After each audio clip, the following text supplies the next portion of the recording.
senang sekali saya hari ini Ayu Ningtyas dapat menjumpai Anda kembali dalam program kesayangan kita, Dokterku, disiarkan langsung dari studio El Sinta TV, 94,8 FM Fit Radio Bandung dan 95,7 FM Fit Radio Semarang. Seperti biasa, selama 1 jam ke depan, kami akan menyajikan informasi seputar kesehatan Anda. Dan tema kita hari ini yaitu mengenai batuk berdarah. Bagi Anda yang ingin tanya langsung, silakan di 021-2520-6 atau mention pertanyaan Anda via Twitter di @elsintatv. Anda juga bisa mendownload aplikasi El Sinta Mobile di Play Store milik Anda tentunya. Dan hari ini kita akan kembali dengan Dr. Mangatas SM Manalu SPPD. Beliau adalah dokter spesialis penyakit dalam di Rumah Sakit Mayapada Jakarta. Kita sapa dulu Dr. Mangatas yang sudah hadir di samping saya tentunya.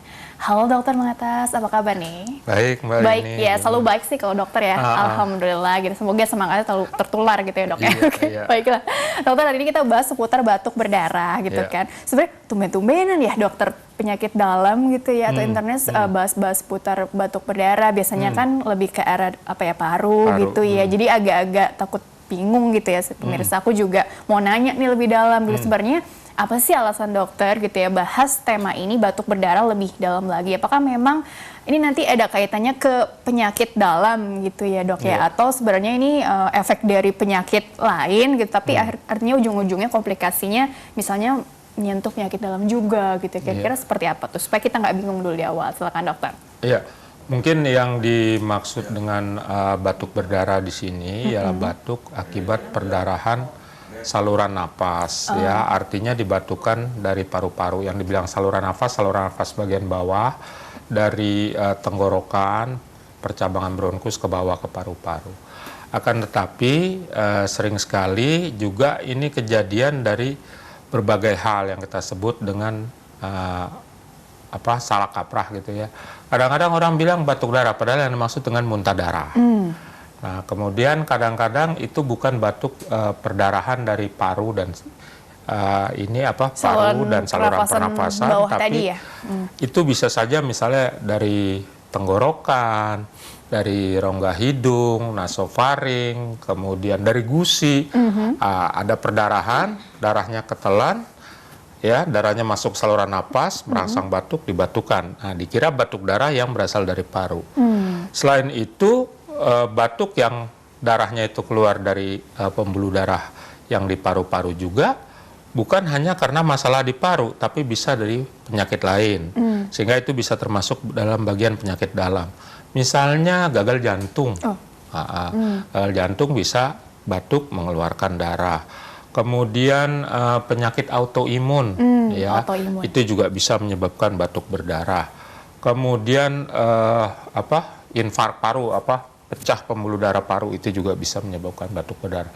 Jadi cukup luas dan cukup sering ditemukan di masyarakat. Oh, jadi banyak yang nggak sadar sepenuhnya ya dok. Tadi bisa aja muntah darah, tapi dibilangnya ini batuk darah nih gitu ya. Artinya banyak keluhan ya dok ya. Artinya artinya tadi misalnya mimisan segala itu juga bentuk dari apa sih dok itu? Misalnya amandel kalau besar itu dia kena gesekan makanan atau misalnya orangnya minum alkohol atau dia luka darahnya ke saluran napas, merangsang batuk kan, tubuh berusaha untuk mengeluarkan. Nah dibatukan, kita kira dari paru-paru. Padahal sumbernya bukan di situ ya. Bukan dari situ. Jadi sebenarnya ini kan reaksi alamiah tubuh ya dok ya untuk mengeluarkan zat asing atau apa sih sebetulnya? Karena kan tadi kan ini jatuh ke sini terus tadi tersedak gitu, terus terbatuk-batuk terus ada cipratan darahnya gitu. Berarti seperti itu gitu ya. Cuma penanganannya kan berbeda, tergantung dari sumber perdarahannya di mana gitu dan mekanisme apa yang menyebabkan batuk darah itu. Gitu ya. Jadi misalnya batuk darah dengan muntah darah itu mesti dibedakan. Kalau orang kan sering bilang muntah darah padahal maksudnya batuk darah atau batuk darah padahal muntah darah gitu ya. Kalau muntah darah itu darahnya dari saluran cerna, misalnya dari lambung, dari usus 12 jari ya. Kemudian itu dia dimuntahkan. Tapi karena sampai ke sini juga bikin batuk sampai juga. Kerongkongan itu ya ibaratnya. Bedanya dengan batuk darah ialah karena dia bercampur dengan asam lambung, maka darahnya itu berwarna gelap ya, agak kehitaman, seperti bubuk kopi. Seperti bubuk kopi gitu, dan sering tercampur makanan dan didahului oleh rasa mual muntah. Sebaliknya kalau batuk yang darah itu kan dirasakan kayak mau batuk. Kemudian darahnya warnanya merah segar atau merah terang.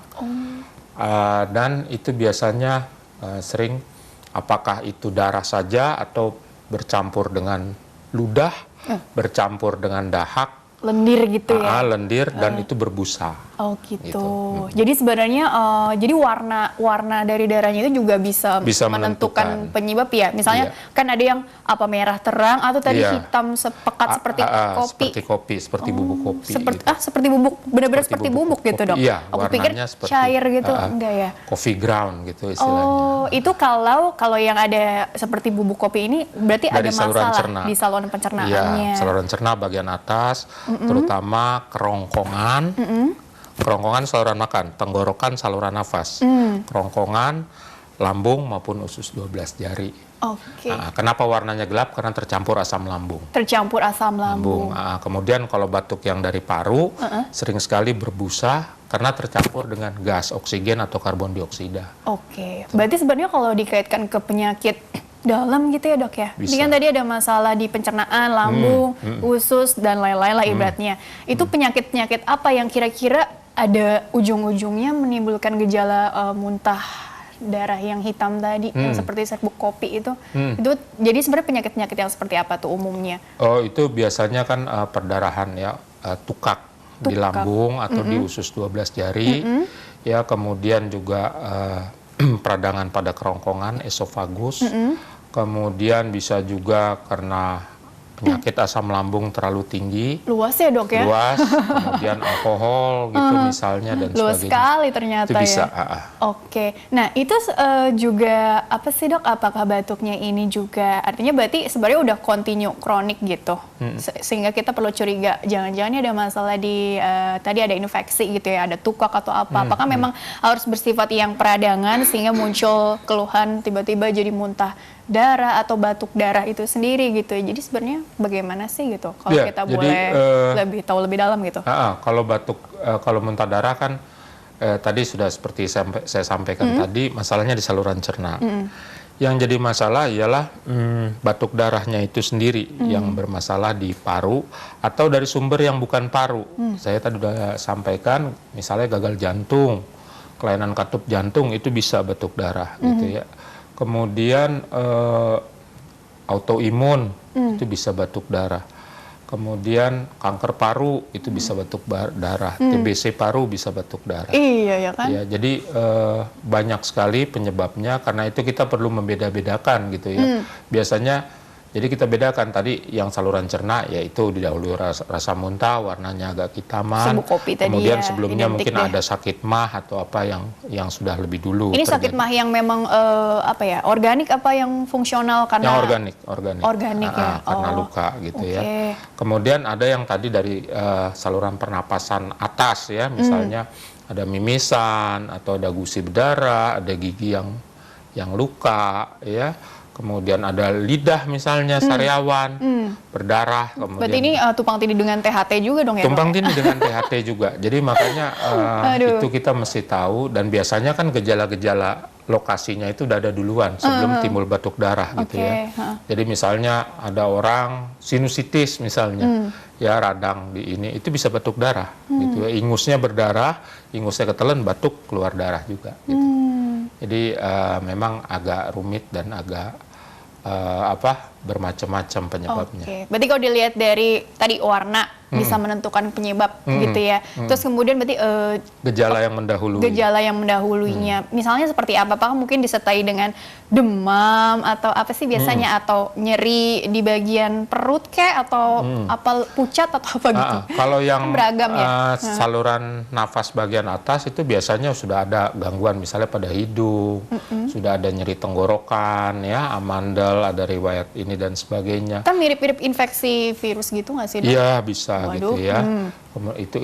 Itu gejala pendahulunya, baru kemudian terjadi batuk darah. Kemudian bisa juga kalau yang saluran cerna, yang pseudo hemoptisis, batuk darah yang palsu. Hemoptisis istilahnya. Hemoptisis istilah bahasa kedokterannya itu itu biasanya ada gejala-gejala lambung, gejala-gejala mual, muntah dan sebagainya. Nah, baru batuk darah yang sesungguhnya yang di paru. Nah, batuk darah yang di paru juga dibedakan lagi karena penyebabnya di paru atau penyebabnya dari luar. Seperti jantung tadi, seperti penyakit autoimun dan sebagainya. Biasanya yang mengalami keluhan batuk darah ini gitu ya. Berarti kalau bisa dikelompokkan, ada nggak kira-kira nih usia yang produktif atau usia lanjut, atau anak-anak juga banyak juga mengalami hal yang serupa, atau tergantung dari penyebabnya lagi begitu dokter? Pada anak bisa, pada anak sering gitu ya. Misalnya terjadi bronkiolitis gitu ya, jadi bahkan pada bayi. Pada bayi gitu ya, bronkiolitis gitu ya, jadi kerusakan daripada saluran napas yang di ujung sebelum ke alveoli, kan jadi ada saluran napas, ada kantong udara, dan di ujungnya ini suka terjadi radang atau infeksi. Memang penyebab terbanyak daripada batuk darah yang di paru-paru, bukan yang dari saluran nafas atas maupun dari saluran cerna, itu ialah infeksi. Berarti kalau dilihat dari tadi, kita udah sebut ya tadi ya warna, kemudian juga gejala penyerta atau penyakit pendahulunya itu apa, kemudian apalagi yang bisa menentukan bahwa, tapi memang harus dengan pemeriksaan ya dok ya untuk menentukan ini apa, karena kan kadang-kadang pasien bingung gitu ya dok, dan keluhan seperti itu biasanya ke dokter apa sih dulu sih gitu ya dok ya. Ini sebaiknya memang kalau untuk pemeriksaan, bagaimana sih langkah-langkahnya dok supaya artinya langsung to the point deh ke situ, supaya nggak makan waktu juga nggak sih gitu, supaya efektif gitu loh pemeriksaannya. Iya, yang susah kalau misalnya seperti anak ya, dia nggak bisa menjelaskan kan, jadi ya nggak bisa mengeluh gitu ya dok ya maksudnya. Tetap disampaikan kepada dokter umum dari puskesmas dulu gitu ya,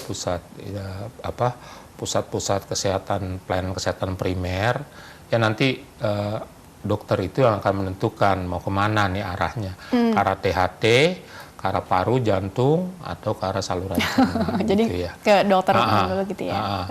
Tapi biasanya yang kita takutkan, kenapa sih kita sering ngebahas batuk darah ini begini ininya? Karena sering sekali udah di stigma, jadi udah dicap duluan. Orang batuk darah sama dengan TBC. Terus nular gitu ya. Terus nular, terus dijauhin, terus apa segala. Dikucilkan gitu ya, maaf ya. Tapi memang kebanyakan padahal, gitu.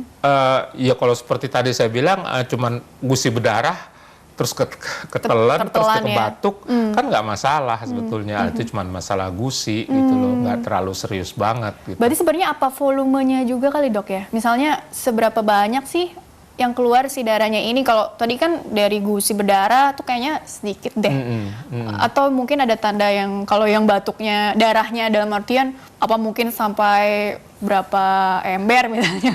Itu kan parah ya. Ada nggak yang sampai seperti itu gitu kan? Kalau Eropa, kalau Amerika bilang di atas 200 cc per 24 jam. Di atas 200 cc. 200 cc itu nggak sampai 1 gelas ya. 3/4 gelas gitu per 24 jam. Kalau Eropa 100 cc gitu ya. Jadi nggak sampai setengah gelas. 1 gelas itu 250 cc gitu ya. Tapi kalau saran saya, kalau setiap batuk darah, terutama pada orang-orang tua, itu lebih baik segera ke rumah sakit gitu ya. Nggak peduli berapapun banyaknya ini gitu ya darahnya. Memang ada yang mengatakan juga sekitar 15 cc. 15 cc itu lebih dari 1 sendok makan. Lebih dari 1 sendok makan. 1 sendok makan segeralah ke dokter gitu ya. Cuman sampai sekarang itu konsensusnya belum ini ya, dunia gitu belum sepakat gitu ya. Tadi saya bilang Eropa 100, Amerika 200 gitu. Jadi kalau kita prinsipnya ada batuk darah yang menimbulkan kegawatan, yang kita satu, dia lebih dari 100 cc per 24 jam. Yang kedua, dia menyebabkan gangguan nafas, sampai menyebabkan sesak nafas, susah bernafas gitu ya, disertai dengan riak yang banyak. Yang ketiga, dia sampai menimbulkan gangguan tensi, tensinya turun dan sebagainya. Yang keempat, dia disertai dengan perdarahan yang lain, misalnya ada buang air kecil berdarah atau BAB berdarah. Oke, baik dokter, kita tahan dulu sebentar, setelah itu dilanjutkan kembali ya nanti diskusi kita ya. Baiklah pemirsa pendengar, jangan kemana-mana, tetaplah bersama kami akan kembali sesaat lagi.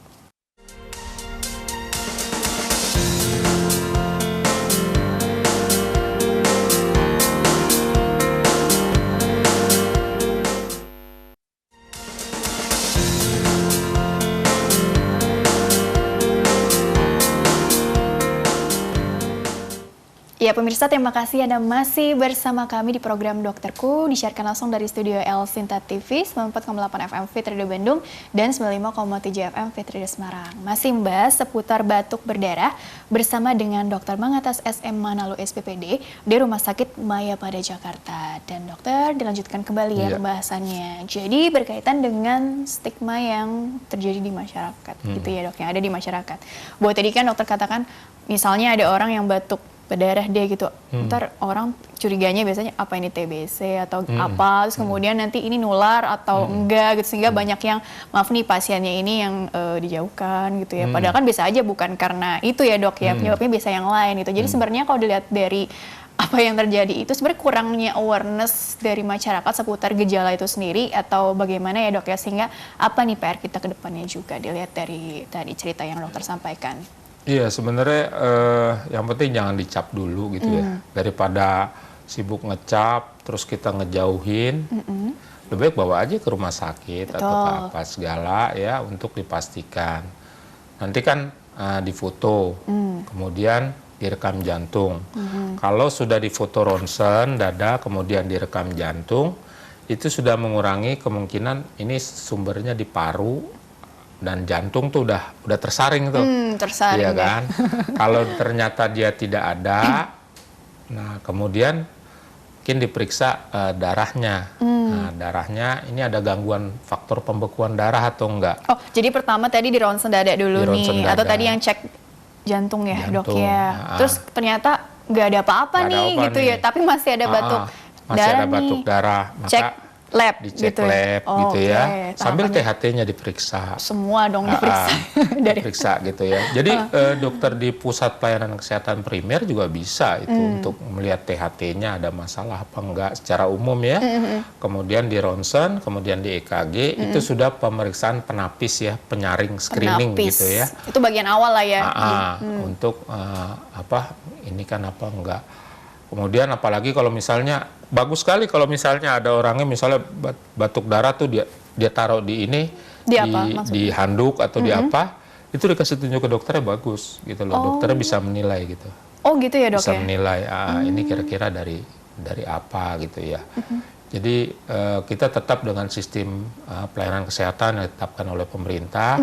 Kalau bisa segera dibawa ke puskesmas ya, pusat pelayanan kesehatan primer ya, ke klinik atau apa, kemudian nanti yang dirujuk dengan catatan bukan yang satu pada orang tua, kedua disertai tadi gangguan pernapasan, ketiga batuk darahnya lebih dari 100 cc per 24 jam. Itu yang kondisi kegawatan tadi ya dok ya. Kemudian tensinya menurun, kemudian ada kencing darah atau buang air besar berdarah, nah itu segera dibawa ke rumah sakit. Jadi harus dilihat juga tadi pada saat buang air besar atau buang air kecilnya gitu ya dok ya, apakah disertai darah atau ada biru-biru di tangan atau di kakinya, itu artinya kan ada gangguan pembekuan darah gitu ya. Oh gitu ya. Tapi kasusnya memang banyak ya dok ya yang gangguan pembekuan darah seperti, artinya itu kan tadi sudah disertai dengan gejala-gejala kegawatan. Iya.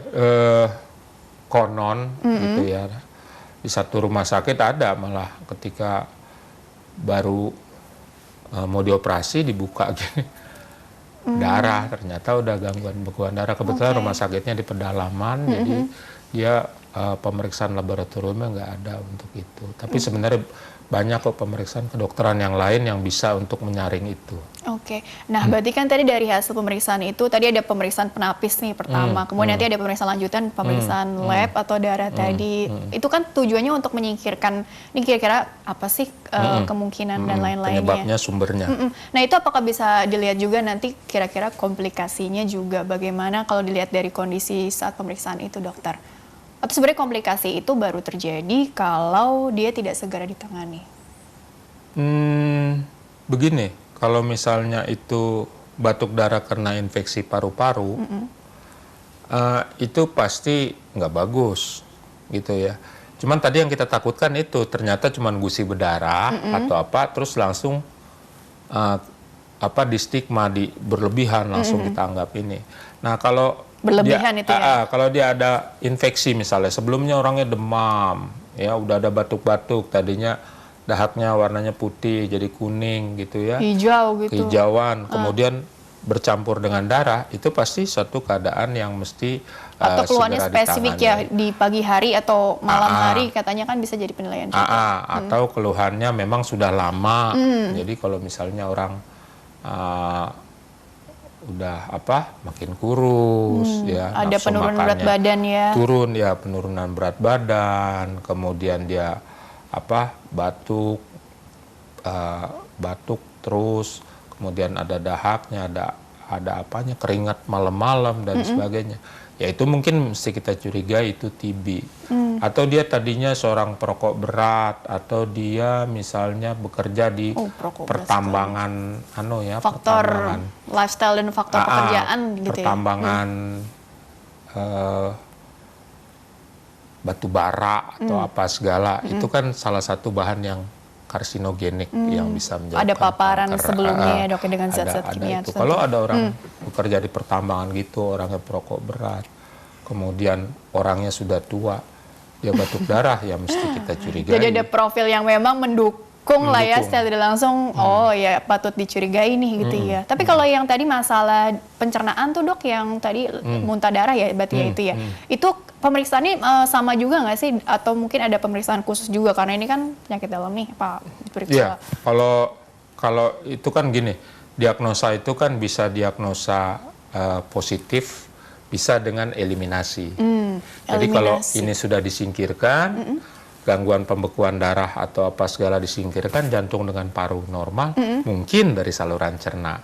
Itu diagnosa dengan eliminasi, menghilangkan satu persatu penyebabnya. Tapi kalau mau kita ngelihat diagnosa yang positif, artinya langsung ini, ya kita teropong, kita endoskopi gitu. Oke, artinya sebenarnya makan waktu, tapi kondisi pasien ini jadi makin buruk juga nggak sih? Tapi memang karena emang untuk menentukan kesimpulannya ini kira-kira penyebabnya apa, memang rangkaiannya memang panjang ya dok, ya, begitu, supaya nanti pengobatannya juga langsung ke targetnya gitu ya dok ya. Iya.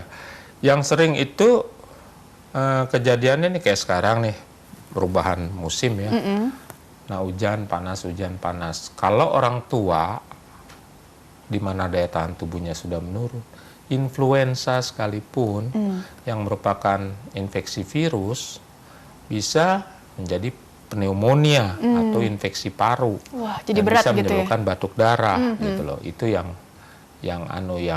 serius gitu. Karena daya tahan tubuh dan faktor usia menurun. Tadi ya dok ya. Iya, karena itu perhimpunan dokter spesialis penyakit dalam menganjurkan pada orang-orang yang sudah berusia lanjut ya, senior lah di atas 60 tahun dilakukan vaksinasi influenza gitu ya. Walaupun mungkin tidak bisa sepenuhnya melindungi, tapi setidaknya bisa berjaga-jaga, atau vaksinasi juga untuk pneumonia gitu.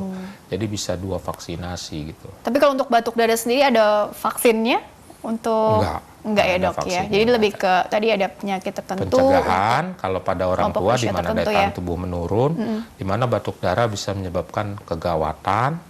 Nah itu biasanya nggak ada salahnya kita lakukan vaksinasi influenza dan pneumonia. Oke, baiklah dokter. Nah, kita langsung aja sekarang ya jawab pertanyaan yang kali ini masuknya via email gitu ya dok ya. Nah, mohon tanggapannya dengan cukup detail ya dok ya, karena mungkin ini bisa dikaitkan juga ke materi ya dok ya. Baiklah, hari ini pertanyaan pertama dari Ibu Hera, usianya 29 tahun, Depok. Halo dokter, gitu. Putri saya 2 bulan lalu sempat mengalami demam batuk selama kurang lebih seminggu. Demam batuk nih ya, kurang lebih seminggu. Kondisinya sangat mengkhawatirkan dan susah sekali diajak makan. Anaknya ya? Iya, putrinya 2 bulan lalu, tapi usianya tidak disebutkan berapa ya. Oke. Semua makanan yang masuk pasti dimuntahkan, dan terakhir muntahannya disertai bercak-bercak darah. Karena melihat ada darah, Saya dan suami langsung panik dan buru-buru bawa dia ke klinik dekat rumah. Hasil pemeriksaan kata dokter terdapat masalah di pencernaan putri saya. Saya kurang bertanya lebih lanjut, tapi waktu itu dokternya menjelaskan bahwa ada sobekan di area lambung putri saya yang menyebabkan ada darah di muntahannya. Pertanyaannya, apa sebetulnya penyebab sobekan di lambung? Dan apakah tekanan batuk yang cukup keras yang dialami putri saya selama berhari-hari tersebut merupakan penyebab sobekan pada lambungnya? Terima kasih. Ini mau dijawab bagaimana dulu nih, Dok? Pertama. Jadi yang pertama kan tadi kita udah sebut ya, yang kita takut tuh pseudo gitu ya, dari saluran cerna kemudian jadi batuk. Tapi saya pribadi kurang setuju kalau putrinya masih berusia nggak dijelaskan usianya ya? Masih. Kalau mengingat ibunya 29 tahun, mungkin di bawah 5 lah ya? Putrinya ya masih kecil gitu. Atau di bawah 3 tahun lah ya? Kalau itu untuk sobekan di lambung, rasanya nggak cocok tuh. Saya kira itu karena yang disebut dengan tadi itu bronkiolitis gitu ya. Jadi itu karena dia batuk yang begitu hebat, maka pembuluh darah di paru-paru, jadi bukan di saluran cerna, di paru-parunya itu ada yang terobek gitu. Jadi saya kira itu bukan dari lambung, bukan dari sobekan lambung untuk anak berusia sekian, karena ibunya baru 29 tahun, katakan anaknya gini mungkin paling 10 tahun anaknya umurnya kan paling. Kalau sobekan tuh biasanya usia-usia dewasa atau paling udah biasanya udah dewasa muda gitu ya, udah di ya? atas 15 tahunan lah gitu loh, kalaupun mau jadi. Infeksi atau apa ya maksudnya sobekan tuh, Dok? Sobekan di lambung maksudnya gini. Apa cuma istilah ada satu keadaan namanya Mallory-Weiss syndrome. Mallory-Weiss syndrome tuh gini. Kita muntah yang hebat, misalnya orang keracunan makanan, dia muntah hebat, satu saat muntahnya keluar darah karena sambungan antara kerongkongan dengan lambung bagian atas tuh merenggang gitu, tear, ya, kerobek. Nah itu bisa, tapi itu muntah darah, bukan batuk darah gitu, bukan batuk darah gitu. Jadi itu kalau muntah, tapi ibu tadi menceritakan batuk berhari-hari. Sama ada darah di muntahannya. Sebenarnya ini mungkin dua hal yang bisa. Darahnya karena dia batuk, berdarah, terus dia ketelan. Nah, terus refleks lagi dimuntahin, gitu loh. Jadi makanya itu mesti diinin. Tapi mengingat usia, mengingat dia sudah berhari-hari, gitu ya, itu kemungkinannya itu saya pikir dari saluran nafas, bukan dari saluran dia. Gitu itu sebaiknya segera dilakukan apalagi cuma dikatakan robekan di lambung tanpa pemeriksaan. Itu mestinya langsung dilakukan foto dada ya di ronsen. Kemudian kalau udah kayak begitu sampai batuk darah gitu lebih baik ke dokter spesialis anak gitu. Ke spesialis anak ya. Di rumah sakit. Di rumah sakit. Ini soalnya buru-buru kali ya tadi kan dekat rumah gitu. Iya. Ini gak usah yang berpikir panjang gitu. Jadi ini langsung gitu ya. Nah ini tekanan batuk yang cukup keras yang dialami putri saya selama berhari sebelum merupakan penyebab sobekan pada lambung ya.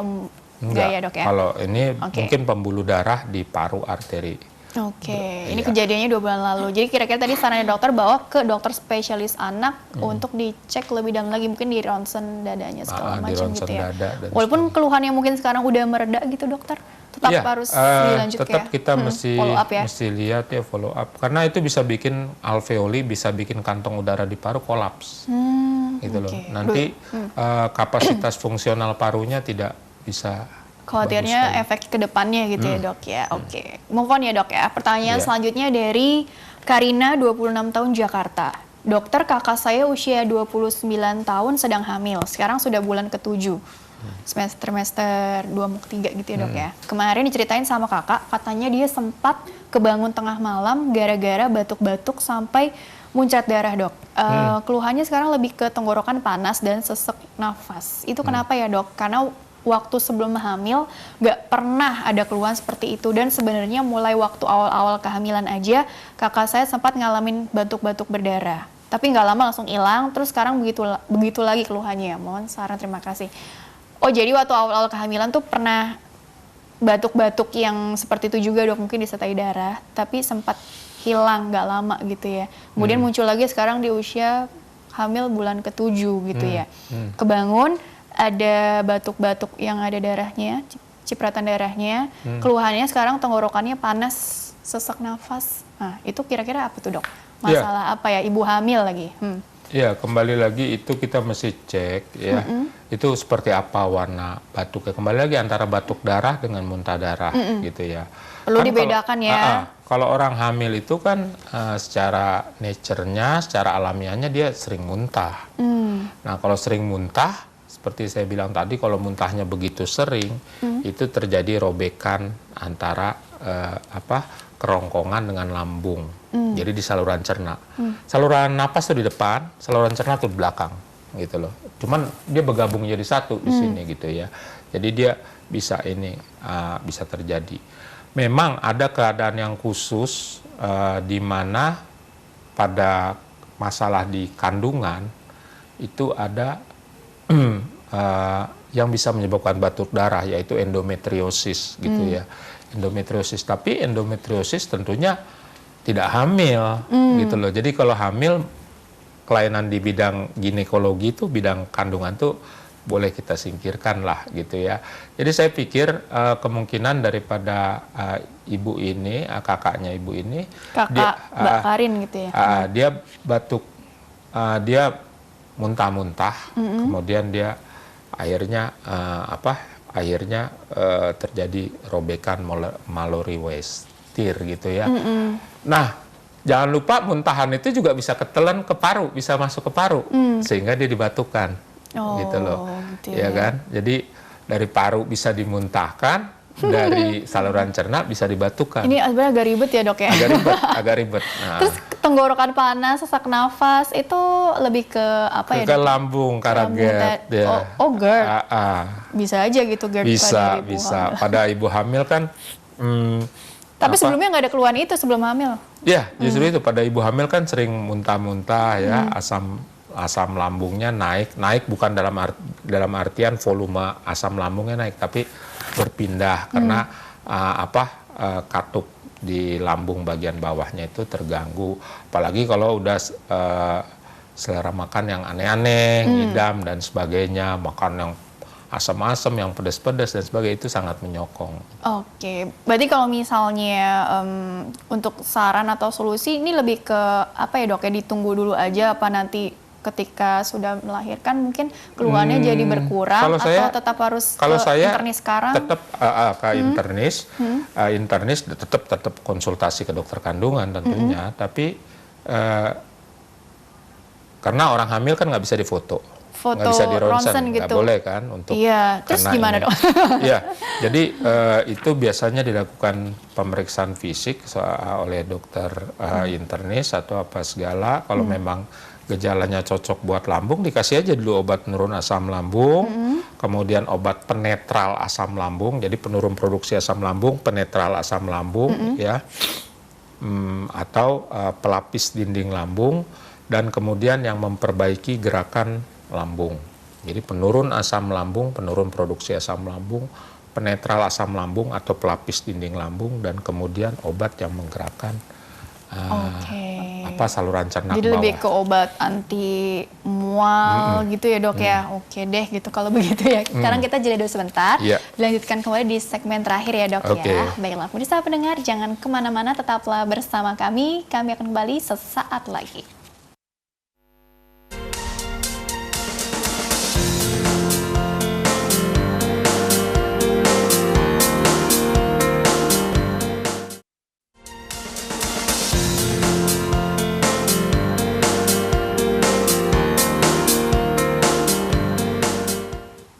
Ya pemirsa, terima kasih Anda masih bersama kami di program Dokterku, disiarkan langsung dari studio Elsnta TV, 94,8 FM Fit Radio Bandung dan 95,7 FM Fit Radio Semarang. Masih membahas mengenai batuk berdarah bersama dengan Dokter Mangatas SM Manalu SPPD. Beliau adalah dokter spesialis penyakit dalam dari Rumah Sakit Maya pada Jakarta. Dan Dokter Mangatas, dilanjutkan kembali ya. Ini satu pertanyaan dulu ya sebelum kita berlanjut ke materi ini. Ini pertanyaan dari Bagas, Jakarta.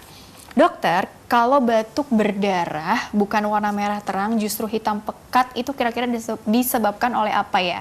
Tadi sebenarnya sudah dijawab ya sama dokter ya. Iya. Cuma ini, dan apa obat batuk yang cocok untuk orang yang mengalami batuk dengan darah hitam? Terima kasih. Jadi ini langsung to the point nih, nanya obat batuk yang cocok. Apa mungkin bisa dibeli di pasaran atau tetap harus dengan resep dokter atau bagaimana dokter? Karena pengertian dari hitam pekat itu juga mungkin perlu dijelaskan juga ya oleh dokter ya, maksudnya apa sih gitu ya? Iya, kalau warnanya sudah hitam pekat, jelas itu bukan batuk darah, tapi itu darah dari saluran cerna yang dimuntahkan, habis dimuntahkan dia masuk ke paru, di paru merangsang batuk lagi baru dibatukin. Karena darah dari paru tuh warnanya selalu merah, baik merah gelap. Kalau yang dari jantung tuh pink, warnanya pink. Terus ada ini ya, merah jambu, jadi ada frotis sputum istilahnya, ada busa-busa gelembung-gelembung gitu. Tapi yang menimpa Bapak ini mungkin dia ada perdarahan di saluran cerna, kemudian naik karena dia makan apa atau apa, sehingga jadi pemicu, jadi dia pemicu sehingga dia naik, keluar, dimuntahkan, tapi nggak dimuntahkan semua, ada yang masuk saluran nafas, dibatukan lagi. Nah, batuknya itu kan sangat mengganggu. Jadi yang dikeluhkan sama dia yang batuknya gitu. Jadi ini yang disebut pseudo hemoptisis gitu ya, batuk darah yang bukan sesungguhnya gitu. Jadi kalau untuk itu maka obatnya ialah obat penurun asam lambung, penetral asam lambung atau pelapis dinding lambung. Gitu ya, kemudian obat untuk mengatur gerakan lambung supaya asam lambungnya itu jangan naik ke arah atas, ke arah kerongkongan, tapi turun ke bawah. Gitu ya. Jadi penurun asam lambung misalnya golongan proton pump inhibitor, omeprazol, lansoprazol, kemudian ada golongan sukralfat, golongan antasida atau golongan domperidon untuk mengatur lambung. Jadi sebenarnya harusnya sih kalau sudah seperti ini ada keluhan juga di mual atau di bagian pencernaannya itu udah berasa ya dok ya? Iya, sebetulnya itu mungkin dia suka kembung, suka sendawa gitu, ya. Kembung. Kadang-kadang rasa panas di dada, kemudian rasa ada yang terbakar gitu ya, di belakang heartburn ya, tadi. Seperti GERD. Ini mirip pertanyaan yang pertama tadi yang dari Hera itu ya. Gitu ya. Jadi tadi kurang lebih seperti itu ya tanggapan dari dokter ya. Jadi kalau misalnya nih dok ya, ini pertanyaan ke materi sekarang.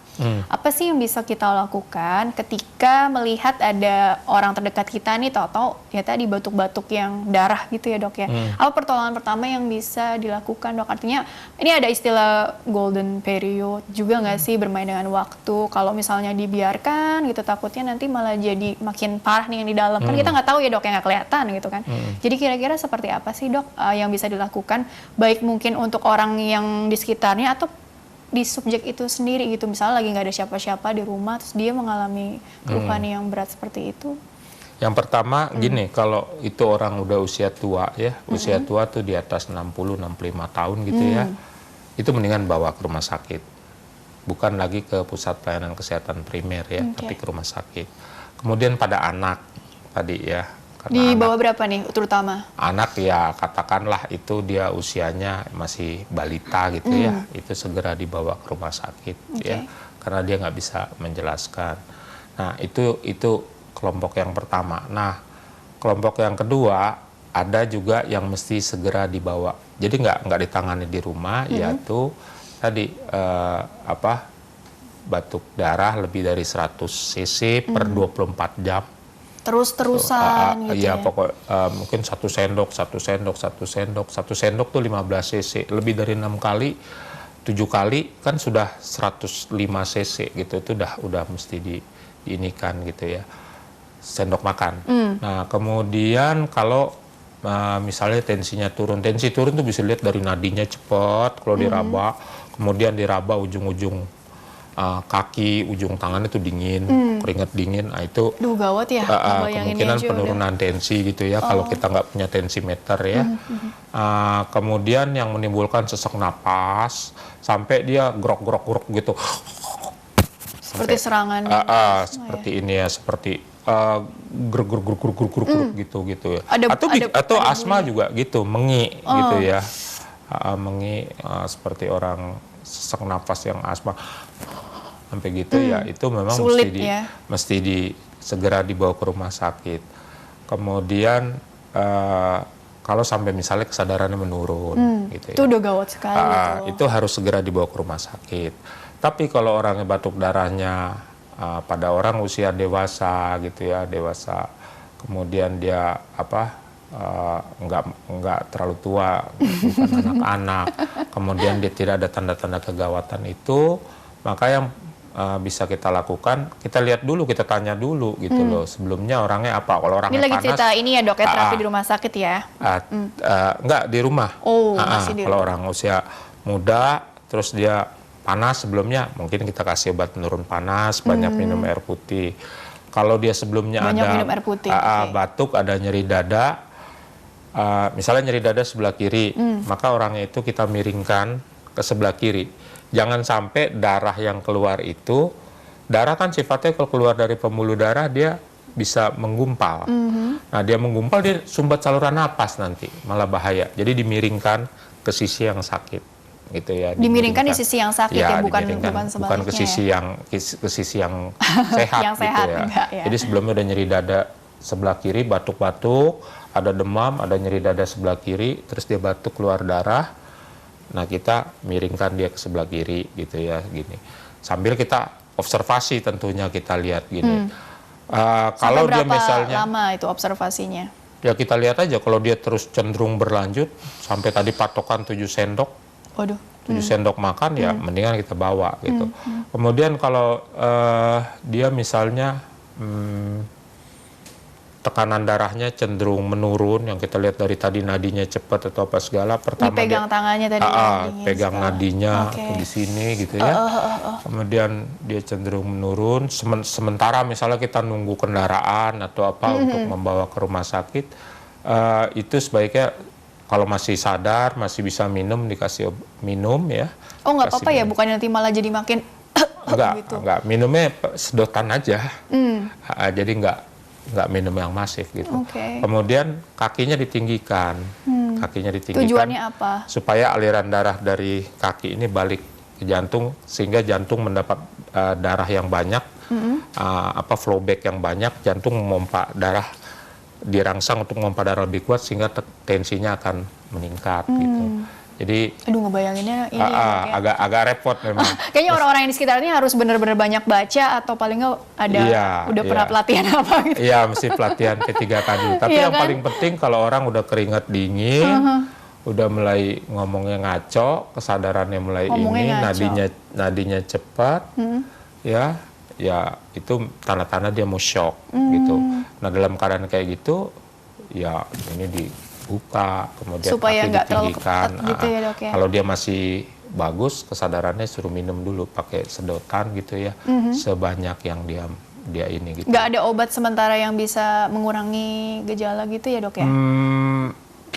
Obat yang paling bagus buat obat batuk tuh ada obat batuk untuk mengeluarkan dahak, ada obat untuk menghentikan batuk. Nah obat menghentikan batuk itu ada yang namanya DMP, dextrometorphan, tapi dia disalahgunakan buat teler tuh. Jadi sekarang nggak ada dijual dalam tunggal gitu loh. Dia pasti dalam bentuk campuran dengan apa. Ada lagi longatin, semuanya mesti dengan resep dokter gitu ya. Ada lagi misalnya kodein malah derivat daripada golongan opioid gitu ya. Jadi sesuatu yang harus dengan resep dokter lah. Jadi sesuatu yang bisa disalahgunakan. Karena itu kalau orang batuk darah kita nggak sarankan untuk minum obat-obat gitu. Ntar salah-salah malah kacau gitu. Kan ada yang mesti dahaknya dikeluarkan, ada yang mesti batuknya ditekan gitu. Biasanya sih kalau batuk darah, batuknya harus di stop gitu loh. Tapi takutnya mestinya yang batuk dikeluarkan, kita kasih obat untuk nyetop. Kalau misalnya bebas, terus wah ini gini malah jadi bahaya gitu. Dahak nggak bisa keluar kan juga nyumbat saluran nafas. Iya. Oke. Jadi tadi kan langsung buru-buru dibawa ke rumah sakit. Terus pertolongan pertamanya biasanya seperti apa? Terus kemudian nanti pemeriksaan lanjutannya tadi seperti yang dokter paparkan di segmen sebelumnya ya. Kemudian apalagi tuh follow up-nya? Kalau orang udah usianya udah umur sekian tahun itu tadi kan vaksinasi ya untuk pencegahan. Nggak ada salahnya kalau memang beliau tuh batuk-batuk lama atau dulunya perokok atau apa segala, di rumah sediain aja oksigen. Biar ada oksigen medis ya buat ini. Karena biasanya itu jadi sesek sekali ya dok. Jadi sesek sekali, kita perlu pakai oksigen dan kalau seseknya hebat ya oksigennya mungkin bukan pakai yang kanul ya, yang nasal gini, tapi pakai sungkup. Itu untuk mencegah kekambuhan yang jadi semakin parah gitu ya dok ya istilahnya juga begitu ya, mencegah oksigen kurang sampai nanti oksigen kurang ke otak dia nanti kesadarannya menurun gitu loh, mencegah itu. Jadi paling enggak itu untuk apa, transport oksigen untuk quality of life-nya sehari-hari gitu ya dok ya. Bukan untuk quality of life sehari-hari, itu kalau ada keadaan gawat dia bisa dibawa itu, misalnya kita nggak sempat panggil ambulans, terus kita pakai mobil, kita pakai itu supaya sampai di rumah sakit. Jadi dia harus masih stok oksigen gitu ya? Ya kalau orangnya udah cenderung batuk-batuk, orangnya udah usia tua, kemudian dia perokok dulunya gitu loh. Riwayat ngerokok sedulunya. Iya, perokok berat lah dulunya gitu. Itu kalau yang tadi kan usia 70 atau 65 ke atas, dilihat dari profil atau riwayat historisnya seperti apa. Kalau yang tadi case-nya anak balita gitu ya, itu bagaimana? Dan juga kalau yang tadi nih, pasiennya cuma seorang diri di rumah, terus kemudian dia ada keluhan seperti itu, terus nggak ada yang bisa dimintain tolong kan? Jadi apa ya yang bisa dilakukan paling nggak supaya nggak makin parah kondisinya dok? Seperti orang serangan jantung, terus dia seorang diri kan itu bahaya juga. Dia terpaksa harus memiringkan. Pokoknya dia usahakan posisi jangan sampai itu batukan darahnya nggak apa-apa, lebih baik dikeluarkan, jangan ditelan. Jangan ditelan kalau masuk ke saluran cerna sih nggak apa-apa, paling dimuntahin lagi. Tapi kalau masuk ke saluran ke paru lagi, dia bisa menggumpal. Dia menggumpal nanti nyumbat paru-parunya. Baiklah dokter, karena ternyata nih waktunya terbatas gitu ya. Jadi kesimpulan yang bisa dokter sampaikan mengenai tema hari ini gitu ya, terutama bila dikaitkan ke stigma yang tadi di masyarakat tadi, itu penting juga tuh dok, silakan. Ya nomor satu, kita recap semua ya. Nomor satu, batuk darah itu bisa bukan hanya dari paru-paru saja, tetapi bisa dari saluran napas bagian atas, hidung, tenggorokan, gusi, lidah, amandel dan sebagainya. Yang tertelan kemudian dibatukan. Yang kedua bisa dari paru-paru. Yang ketiga bisa dari organ lain, dari jantung, kemudian dari faktor pembekuan darah. Yang keempat bisa dari saluran cerna sehingga dia muntah darah. Nah itu sering keliru. Hati-hati pada batuk darah yang lebih dari 100 cc, lebih dari 7 sendok makan per 24 jam, menimbulkan sesak napas atau gangguan kesadaran, menimbulkan tensi turun. Kemudian kalau Anda mengalami batuk darah, segera miringkan badan supaya itu jangan tertelan. Usahakan untuk minum dan ya gimana lah mencari pertolongan. Betul. Itu apakah telepon gitu. Makanya perlu tuh speed dial tuh nomor emergency yang bisa dihubungi. Orang-orang terdekat yang bisa dihubungi itu ya dok ya. Baiklah dokter, terima kasih telah berbagi ilmunya di sini. Insya Allah membawa banyak manfaat untuk orang banyak ya dok. Terima kasih. Sama-sama dokter. Baiklah pemirsa pendengar, terima kasih juga Anda telah mengikuti program ini. Jangan lupa untuk terus ikuti program Dokterku setiap Senin sampai Jumat. Akhir kata saya Rini Ayu Ningtyas beserta seluruh tugas mohon undur diri dari hadapan Anda. Terima kasih dan sampai jumpa.